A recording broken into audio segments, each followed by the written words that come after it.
I've been photographing cars for over 40 years and I've learned one or two tips and tricks along the way. And today we're taking this beautiful MGC out to do some photography. Wow, listen to that. This is gonna be fun.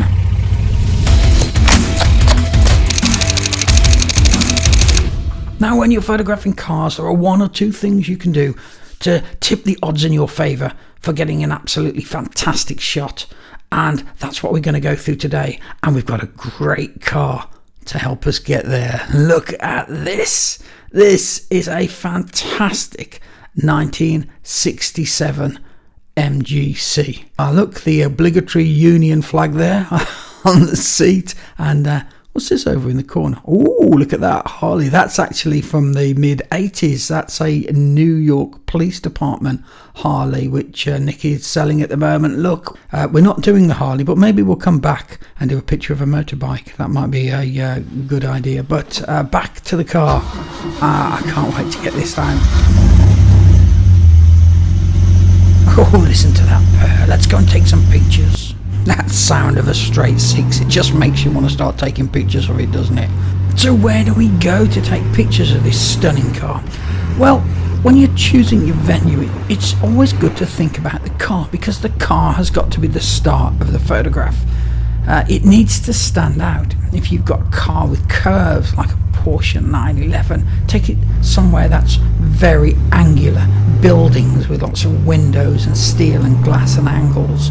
If you've got a car which is very angular, then take it somewhere soft. The background needs to be interesting to add to the picture, but it doesn't need to be the star of the show. That must be the car. It has to stand out. And that's like tip number 2, really, I suppose, because this is a primrose yellow car and the dark timber behind is going to really make it pop. So if you've got a yellow car, don't take it to a field of daffodils. No, we need this car to stand out like a porcupine at a nudist colony. So we need a background colour that really makes the car stand out and pop. And I've arranged to take this car to a timber yard to do the photography. I like the idea of juxtaposing the nature of the wood with the sharpness of the man-made metal.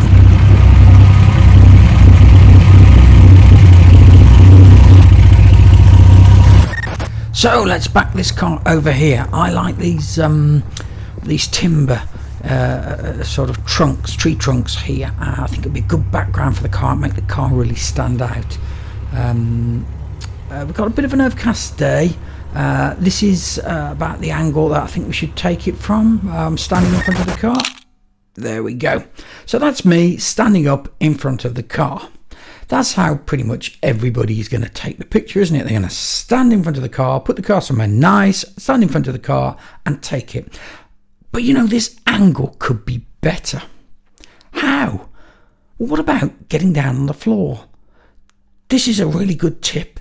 Lie down on the floor. Don't wear your best clothes, lie on the floor, and boom. Look at that. That is exactly the same distance, exactly the same place that I'm standing. And I've just lay down on the floor. And look at how dynamic the picture looks. But I think it could look better. I mean, that wood in the background looks fantastic, but it's still fighting against the car. It's fighting the machine, and I don't want it to. So here's another great tip. What I think you should do is choose a fastish lens and boom, look, just take the edge off. Really open the aperture up, shallow your depth of field, use what we call differential, focusing a little bit so it's throwing the background in the foreground as well, out of focus just that little bit. Can you see how the foreground here, this grey has just dropped out of focus, those tree trunks have dropped out of focus, and now your eye is drawn to the front of that car. It can't go anywhere else. There's nothing else detail wise fighting for your attention. You're looking at the car. It's first and foremost a picture of that car, isn't it? And here's another little tip. Always make sure you do an upright picture, a vertical picture. And that's what I've done here. Just left the car where it is walked back a little bit and done a vertical picture with lots and lots of foreground and background, lots of top on the picture. Why we're leaving all this space around the picture? Well, we want a front page if we're going to submit it to a magazine, and it gives them the opportunity to do this. That's the same picture. And can you see now why we've left the space? We've given them lots of space for the header, for the teasers about stuff that's going on inside that issue. We've given them the opportunity to make it a front page. I'm walking quite a long way. Can you see the car back there? And that's because I'm actually going to do some shots now with this monster. Yeah, this on the Fuji. It's a 400mm. It's a 100 to 400mm, but on an APS sensor that's equivalent of 600mm, and that is how far away. There it is. You can just about see the car there. That's how far away from the car I am to get this shot. And there we are. That's with the equivalent of a 600mm. And can you see how it squeezes the car in? It squeezes those panels, and I just love the look from this. I think a long lens on a car is perfect, but I'm too high. I'm standing up again. Let's get on the floor. Boom! That brings the background into play in the sky, and that makes it such a better picture.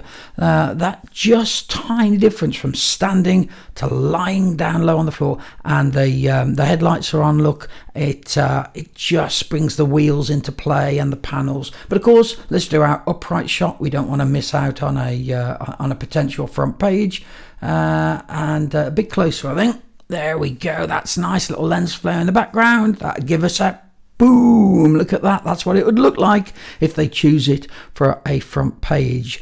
Don't forget, another tip now. Magazines love close-ups. They love those little close-ups that the picture editor can just sort of put in there, maybe do cutouts or ragouts, and it gives them the opportunity for a few nice angles. I like that shot, and that's always a good tip. Make sure you give them, if you want to be in a magazine, give them lots of little pictures as well. And here's a great tip.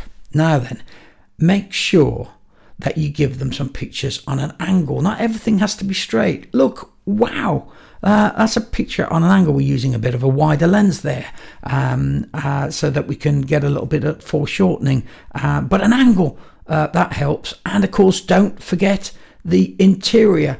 That's another one that magazines like to see. They love interiors. We've even given them a classic Billingham bag on that one. Look, and another tip, the engine. There's nothing petrol heads love more than the engine. Look at that straight six there, and you can get up close. Those triple carbs, I think that is. I'm no specialist, but I think that's what it is. And look, there's details as well. This car has got these numbers here stamped on the on the block, and Nick would like to know, do you know anything about that? He's been told by the family that this could be Bill Nicholson head, because of those numbers. Do you recognize them? Do you know anything about those numbers? If you do, get in touch in the comments, because he would love to know what they mean. Hey, don't forget as well the front of the car. You can get some great pictures with the car front on. Look at this one. I love that shot. Headlights right the way in. Just a beautiful shot. Don't forget, that's a great tip. Shoot head on. Okay, now we've got the Zeiss on the 32mm, which will be a sort of a 50 equivalent, and you'll notice it doesn't push the panels in quite so much as when we did it on the either the 85, which is a 105 equivalent, or the 600mm equivalent. They really push the panels together and just make the car look just really exquisite, I think. These are the 50mm shots, but I was just thinking, I shoot Nikon, as you know, normally, and was going to shoot this on the Nikon, but I didn't. I decided to bring the Fuji.